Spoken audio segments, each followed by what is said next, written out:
Hello everyone, आज हम पढ़ने वाले हैं similar triangle.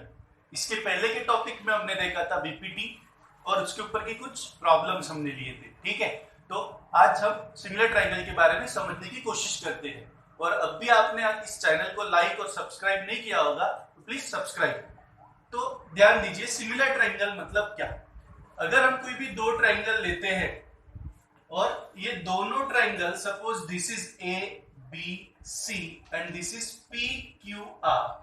If both the triangle ABC and triangle PQR are similar, अगर ये दोनों ट्रायंगल क्या दिए हैं हमको, सिमिलर दिए हैं, तो अगर कोई भी दो ट्रायंगल सिमिलर होते हैं तो उनके एंगल्स कॉन्ग्रुएंट होते हैं।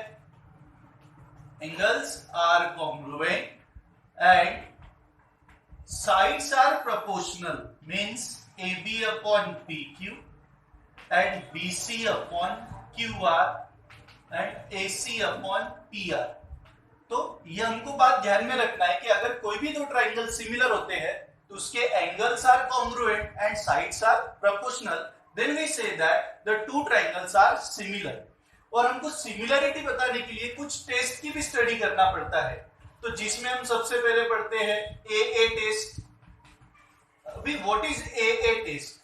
जब हमको कोई भी दो angle between the two triangles, अगर दो ट्रायंगल में के कोई भी दो एंगल सेम है, सपोज अगर एंगल ए एंगल पी के साथ सेम है और एंगल बी एंगल क्यू के साथ सेम है, तो इस वक्त हम ऐसा बोल सकते हैं कि ये जो ट्रायंगल है both are similar by A test. Understand? Then second is SAS test. अगर कोई भी दो साइड्स और वो दो साइड्स के बीच का एंगल अगर कॉन्ग्रुएंट है नेक्स्ट ट्रायंगल को, तो हम ऐसा बोल सकते हैं कि वो ट्रायंगल सिमिलर है बाय SAS टेस्ट। और लास्ट है third SSS test. SSS means अगर तीनों sides of the both triangle are proportional और congruent, then we say that the triangles are similar by SAS test. So this is the similarity of the triangle and this is the test of similarity of the triangle. तो ये तीनों test से हम कोई भी दो triangle को similar बता सकते हैं। Similar triangle, what is the properties of similar triangle? First is reflexive. What is reflexive?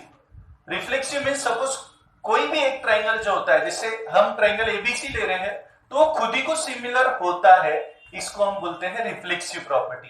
Then second is symmetricity. What is symmetric property? Symmetric means अगर ट्रायंगल एबीसी सिमिलर है ट्रायंगल डीईएफ को, तो हम ऐसा बोल सकते हैं कि डीईएफ सिमिलर है ट्रायंगल एबीसी को। अगर एबीसी सिमिलर है डीईएफ को तो डीईएफ भी सिमिलर है एबीसी को, तो ऑब्वियस बात है this is called as a symmetric property. And third is transitive. What is transitive property? Transitive means अगर ABC सिमिलर ट्रायंगल है DEF एंड DEF सिमिलर है ट्रायंगल PQR, तो अभी इधर हम ध्यान देते हैं कि ABC किसको सिमिलर है? DEF को, एंड DEF किसको सिमिलर है? PQR को। इसका मतलब हम ऐसा बोल सकते हैं कि triangle ABC similar triangle PQR। तो ये लास्ट प्रॉपर्टी है, that is called as transitive property. तो ऐसी तीन प्रॉपर्टी सिमिलरिटी इन ट्रायंगल में होती है। ठीक है, तो अभी हम एग्जांपल के साथ चलते हैं जिससे हम और भी अच्छी तरीके से पूरे प्रॉब्लम को समझ सकेंगे।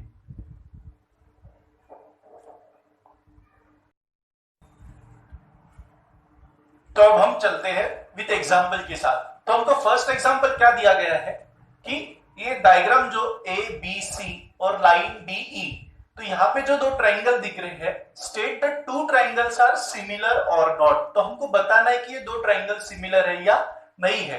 तो हमको कौन से दो ट्रायंगल दिख रहे हैं? In triangle ABC and triangle DEF DEC या EDC भी ले सकते हैं, ABC एंड EDC। तो आपको गिवन तो ऑलरेडी दिया गया है कि एंगल B 75 है as well as angle D is also 75. Therefore हम ऐसा लिख सकते हैं कि angle ABC congruent angle EDC, reason भी है आपके पास, each 75 डिग्री, एंड और एक बात आपको क्या दिख रही है, देखो ए सी बी, तो ये एंगल सी आ गया बीच में। अगेन ई सी बी के साथ भी चलते तो एंगल सी बीच में आ रहा है, मतलब दोनों के लिए एंगल सी कॉमन एंगल है।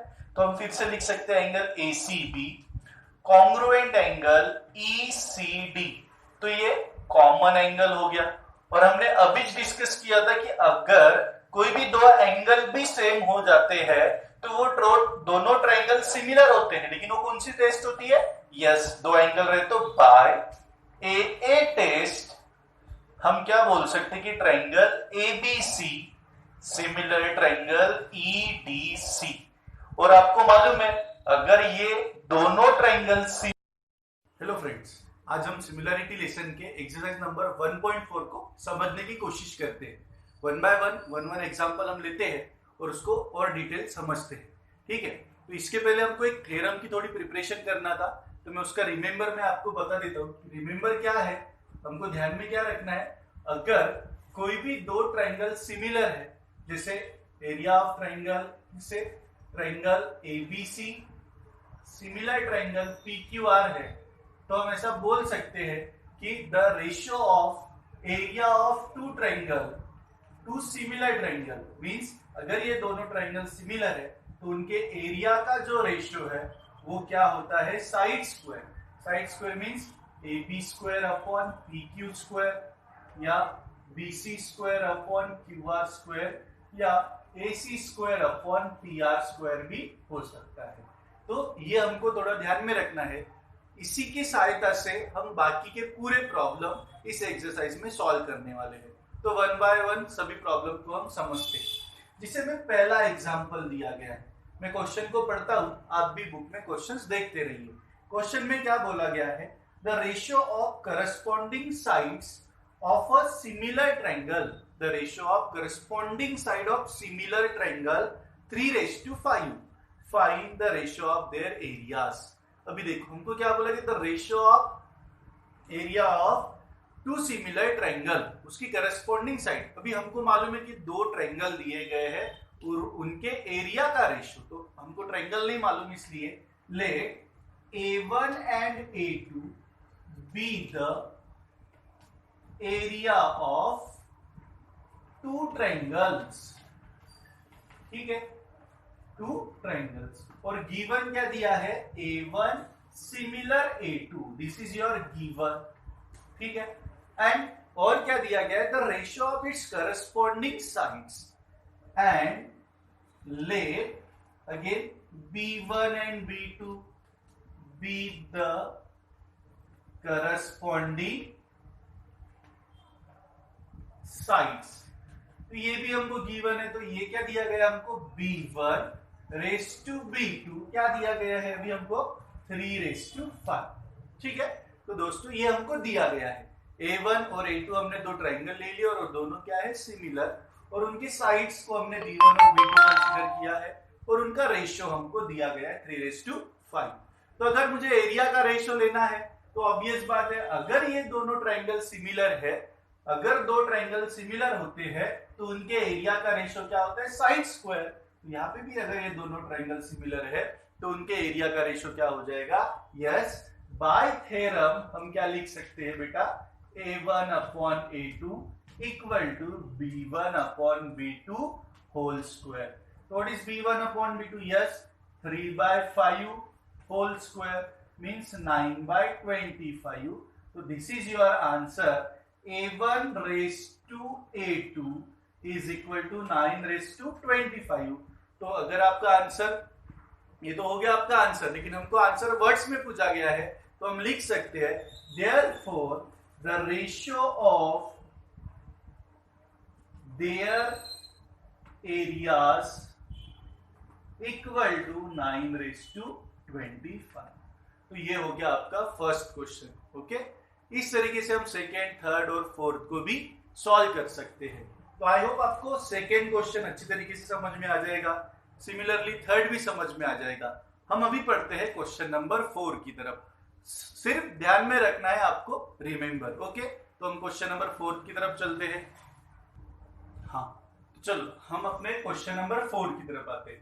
तो क्या दिया गया है मुझे 4 में ये दोनों ट्राइंगल अगेन सिमिलर है, triangle element similar triangle PQR।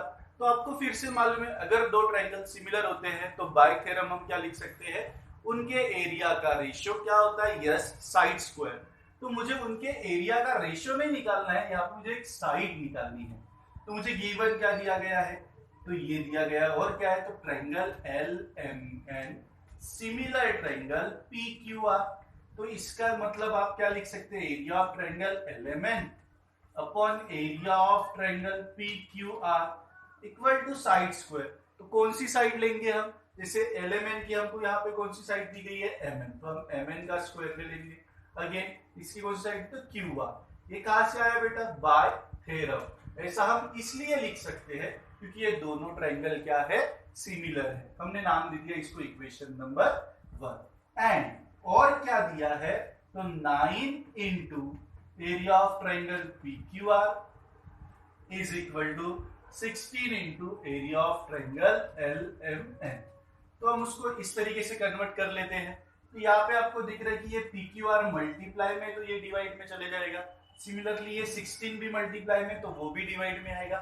मतलब आपको क्या मिलेगा, देयरफॉर 9/16 इक्वल टू, हम इसको ऐसा लिख सकते हैं, area of triangle LMN upon area of triangle PQR। बिल्कुल लिख सकते हैं अपन ऐसा, ठीक है। तो अगर मैंने इक्वेशन 1 में पुट कर दिया तो मुझे क्या मिलेगा, देन इक्वेशन 1 इंप्लाइज क्या मिलेगा बेटा, अगर आपको इक्वेशन 1 में आपने इन सब बातों को रख दिया तो what is equation number 1, yes 9/16 equal to MN square upon QR square. Now we have also QR भी आपको दिया गया है। तो 9 बाय टेकिंग स्क्वायर रूट, पहले आप ले लो, टेकिंग स्क्वायर रूट लेने से और इजी हो जाएगा। तो 3/4 equal to MN upon QR। तो आपके पास QR भी दिया है, again 3/4 equal to MN into QR कितना है हमारे पास 20। गुड, तो पुट कर दो आप 3 into 20 upon 4 equal to MN। अगर आप इसको डिवाइड करते हैं 4 1 जा 4 5 जा एंड 3 इंटू 5, तो आपको आपका आंसर मिल जाएगा 50। तो this is your answer, MN is equal to 50। तो इस तरीके से आप क्वेश्चन नंबर 4 को सॉल्व कर सकते हैं। देन नेक्स्ट क्वेश्चन की तरफ हम चलते हैं। Again next question is similar to the first one. पहले वन की तरह हमको यहाँ पे लेना पड़ेगा कि let A1 and A2 be the area of two triangle and B1 and B2 be the side of the two triangle. Again हमको दिया गया है कि उनका एरिया यहाँ पे दिया गया है, मतलब A1 upon A2 is equal to हमको दिया गया है 225 अपॉन 81 और one of the side of the triangle दी गई है। मतलब सपोज B1 हमको दिया होगा या B2 हमको दिया होगा, तो यहाँ पे B2 हमको दिया है तो वो B2 हम लिख देंगे और फिर taking square root and cross multiply we can get the answer. Try कर देखिए, आपको जरूर आएगा। हाँ, तो हम क्वेश्चन नंबर 6 के साथ अभी हम चलते हैं। क्वेश्चन नंबर 6 को देखते हैं, ठीक है। क्वेश्चन नंबर 4 को फिर 6 को हम समझते हैं। अभी हमको क्वेश्चन नंबर 6 में क्या गिवन दिया गया है कि ऑलरेडी ये जो ट्राइंगल है, triangle ABC and triangle DEF are equilateral triangle. और आप सभी को मालूम है इक्विलैटरल ट्राइंगल का मतलब क्या होता है, तो जिसकी तीनों साइड सेम होती है और each angles are 60 degree. Yes, तो हम ऐसा बोल सकते हैं कि एंगल A किसको कॉन्ग्रुएंट है, एंगल D को, एंगल B किसको कॉन्ग्रुएंट है, एंगल E को। आप एंगल C और एंगल F भी ले सकते हैं। तो कोई भी दो एंगल अगर कॉन्ग्रुएंट होते हैं, क्यों कॉन्ग्रुएंट है, तो ईच 60 डिग्री। यस, ये सेम है करके हमने लिख दिया ईच 60 डिग्री। और आपको मालूम है अगर कोई भी दो एंगल कॉन्ग्रुएंट होते हैं तो वहां पे कौन सी टेस्ट लग जाती है, यस कौन सी, बाय AA टेस्ट। तो हम बाय AA टेस्ट से ऐसा लिख सकते हैं कि triangle ABC similar triangle DEF। Yes, triangle ABC similar triangle DEF। तो अब ये दोनों ट्रायंगल सिमिलर हो गए और आपको फिर से मालूम है कि सिमिलर ट्रायंगल का एरिया क्या रहता है, साइड स्क्वायर। तो बाय थ्योरम हम क्या लिख सकते हैं बेटा, yes area of triangle ABC upon area of triangle DEF equal to side square means what is the its sides. Yes, यहाँ पे कौन सी साइड चाहिए आपको, AB स्क्वायर और दूसरी कौन सी साइड लेना है, डी। तो भी और क्या दिया है, तो इसका रेशियो दिया आपको 1:2 and what is A B, 4 square and what is B, B फाइंड करना है, तो B square. Again we taking square, तो 1/2 16 अपॉन डी स्क्वायर, आप क्रॉस मल्टीप्लाई कर सकते हैं, यस। तो D square equal to 16 into 2। Now we taking the square root, तो क्या मिलेगा आपको, स्क्वायर रूट लिया तो यस, बीई इक्वल टू आपको मालूम है 16 का स्क्वायर 4, स्क्वायर रूट 4 एंड 2 का अंडर रूट ऑफ 2। तो this is your answer 4√2। Yes, ठीक है, गॉट इट। तो आप इसको फिर से एक बार ट्राई कर देखिए, आपको जरूर आएगा। ठीक है, तो नेक्स्ट क्वेश्चन के साथ हम चलते हैं। तो अब हम ले रहे हैं क्वेश्चन नंबर 7। तो this is your last question of this exercise. हमको क्वेश्चन में क्या दिया गया है, this is activity based questions. ठीक है, तो एक्टिविटी बेस्ड है तो हमको बस ये बॉक्स को फिल अप करना है और क्वेश्चन वेरी इजी है और पेपर में पूछते भी है ऐसे क्वेश्चन। तो देखो हमको क्या दिया गया है, एक डायग्राम दी गई है DEF और इसमें जो साइड PQ है parallel to line this D। अगर ये लाइन इसको पैरेलल है तो ऑब्वियस बात है, पैरेलल लाइन होने की वजह से हमको तो ये समझ में कि ये एंगल और ये एंगल हमारा क्या है, सेम है। और ये जो एंगल है वैसे ये भी एंगल क्या है, सेम। इसको हम क्या बोलते हैं, alternate angles. Okay, then next thing क्या दिया गया है, एरिया ऑफ ट्रायंगल PQF मतलब इस ट्रायंगल का हमको एरिया दिया गया है टोटल 20 स्क्वायर यूनिट। ओके, इस ट्रायंगल का एरिया हमको दिया गया है 20 स्क्वायर यूनिट। और क्या दिया गया है, तो PE, ये जो PE है यहाँ पे DE, यहाँ पे E चाहिए, यहाँ पे F। ठीक है, तो ये जो PE दिया गया है आपको, तो ये जो PE दिया गया है वो है 2 टाइम DP। यस, ये जो PE है तो 2 टाइम क्या है, DP है। तो हमको फाइंड क्या करना है, area of triangle DPQE, DPQE। यहाँ पे मैंने F, PF चाहिए, ये E है, ये अपना F। ठीक है, हाँ, मुझे PF दिया गया है, यस, PF दिया गया है 2 टाइम DE। क्या दिया गया है, PF 2 time DE। This is your last question, question number 7। This is the activity based question, इसीलिए हमको इसको थोड़ा अच्छे से समझना है और ये एग्जाम में पूछा भी जाता है। तो क्या दिया गया है हमको इस क्वेश्चन में, ये एक ट्रायंगल है DEF, इसमें ये साइड इसको पैरेलल है। पैरेलल होने की वजह से आपको दिख रहा है कि ये जो एंगल है और ये जो एंगल है ये दोनों सेम रहेंगे। Why? Because this is alternate angle, congruent angle and corresponding angle, and this angle and this angle is also same because again this is a corresponding angle.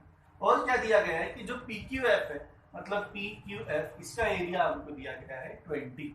साथ में PF is equal to 2 time DP, means this PF is 2 time DP, मतलब DP के double है।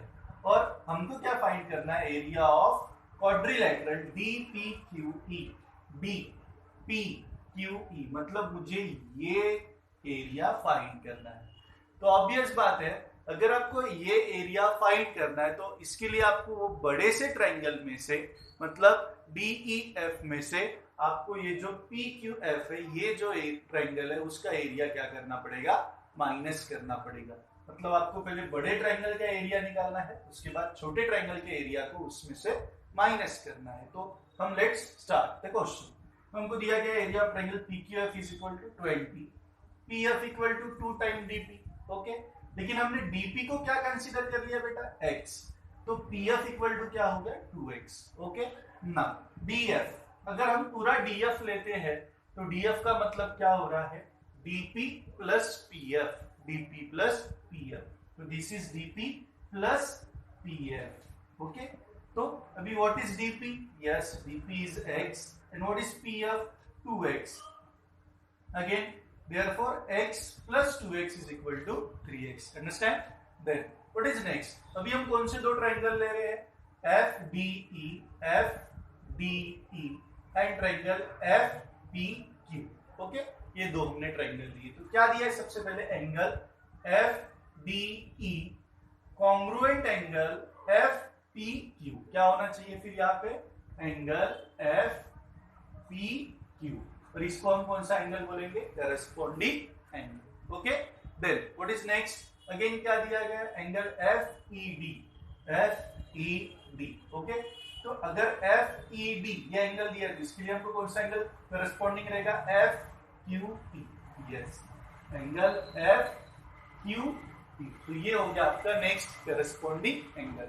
फिर आपको मालूम है अगर कोई भी दो एंगल कॉन्ग्रुएंट होते हैं तो हम कौन सी टेस्ट लगाते हैं, यस, कौन सी टेस्ट, बाय AA टेस्ट। हम यहाँ पे क्या लिखेंगे, बाय AA टेस्ट। ये दोनों ट्रायंगल क्या हो गए बेटा, सिमिलर हो गए। और आपको मालूम है what is the area of similar triangle, yes, side square.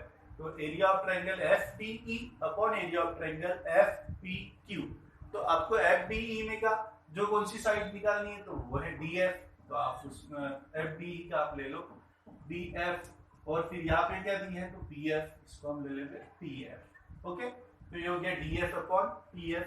तो what is DF, yes 3x, that's why we substitute there 3x। And what is PF, PF कितना दिया यहाँ पे, DF square and PF square, okay, क्योंकि side square होता है ना, side square. तो what is DF 3x, PF 2x, again x square get cancelled. What is the 3 square? 9. Yes, 2 square is 4. Okay. Then आपको मालूम है कि ये अगर टर्म डिवाइड में है तो उधर जाएगी तो मल्टीप्लाई में आ जाएगा करके, area of triangle FDE 9/4 into FPQ। और आपके पास FPQ कितना दिया गया है, FPQ थोड़ा नाम में इंटरचेंज है, उसमें कोई फर्क नहीं पड़ने वाला है, ठीक है। FPQ कितना दिया गया है 20, हमने लिख दिया इसको 20, 4 1 जा 4 5 जा, यस, तो 9 इंटू 5 कितना हो गया 45, यस। तो ये हो गया हमारा area of triangle FDE, yes, कितना आ गया 45। फिर हमको क्वाड्रिलेटरल निकालना है, क्वाड्रिलेटरल DPQE। तो आपको मतलब बड़े से ट्रायंगल में से हम ये जब छोटा ट्रायंगल माइनस कर देंगे तो आपको ये क्वाड्रिलेटरल मिलेगा।